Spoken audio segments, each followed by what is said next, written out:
Assalamualaikum warahmatullahi wabarakatuh.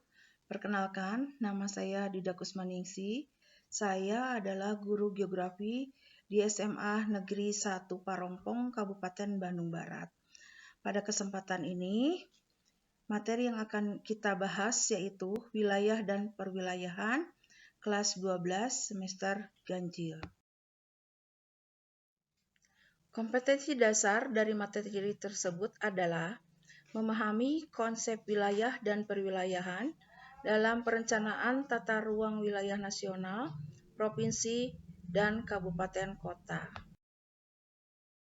Tujuan pembelajarannya adalah peserta didik bisa menjelaskan wilayah formal dan peserta didik juga bisa menjelaskan wilayah fungsional. Pengertian wilayah secara umum adalah suatu tempat yang mempunyai ciri khas dan di dalamnya terdapat kesatuan ekosistem yang terdiri dari biotik, abiotik, dan kultural. Nah, wilayah ini dibagi menjadi dua, wilayah formal dan wilayah fungsional. Sekarang kita bahas dulu apa yang dimaksud dengan wilayah formal. Wilayah formal adalah suatu wilayah geografis yang homogen atau seragam berdasarkan kriteria tertentu dan bisa dibedakan dengan daerah tetangganya. Kriteria yang digunakan pada pembagian wilayah formal bisa berupa unsur fisik maupun unsur sosial. Ciri-ciri wilayah formal. Pertama, wilayah formal itu memiliki ciri khas tertentu yang membedakan dengan daerah lain. Contohnya adalah elemen sosial dan elemen fisik. Ciri yang kedua adalah ciri khas yang spesifik, dapat dibedakan dengan jelas secara kasat mata oleh pengamat. Contohnya adalah daerah pertanian, perkotaan, dan daerah hutan. Yang ketiga, ciri khas yang memiliki batasan yang jelas. Contohnya adalah sungai yang membatasi wilayah atau barisan pegunungan yang membatasi dua negara. Ciri khas yang umum, homogen, contohnya adalah daerah perkotaan yang seragam diisi oleh bangunan gedung atau ekosistem hutan yang seragam didominasi oleh pohon-pohon rindang. Nah, sekarang perhatikan dua gambar ini.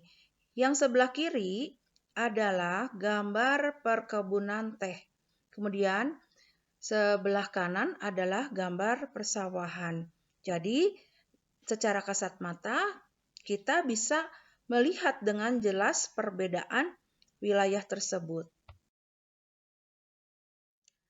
Kemudian kita juga bisa membedakan mana wilayah perkotaan dan mana wilayah pedesaan karena batas-batasnya begitu jelas.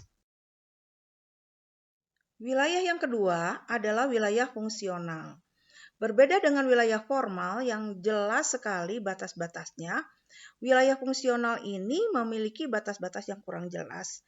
Hal ini terjadi karena wilayah ini didefinisikan berdasarkan hubungan-hubungan yang terbentuk dengan wilayah lain di sekitarnya.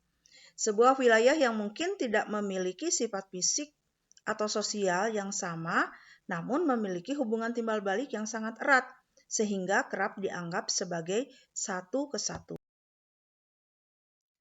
Ciri-ciri wilayah fungsional. Pertama, memiliki hubungan yang erat antara nodal wilayahnya.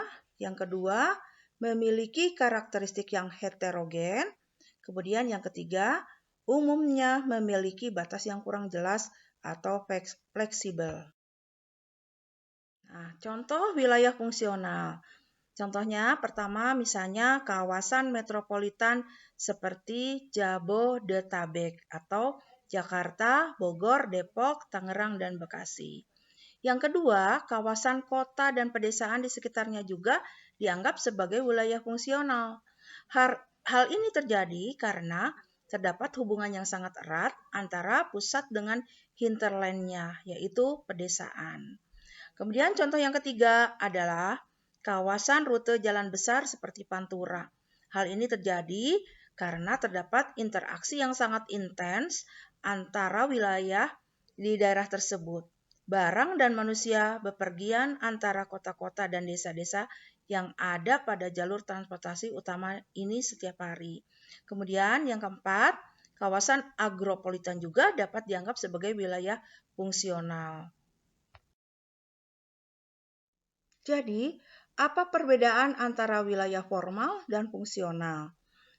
Pertama, wilayah formal mempunyai sifat seragam atau homogen, dan wilayah fungsional mempunyai sifat heterogen atau beragam. Yang kedua, wilayah formal memiliki ciri fisik dan sosial yang jelas. Wilayah fungsional memiliki ciri hubungan yang tidak terlihat karena berupa perpindahan alur manusia dan barang.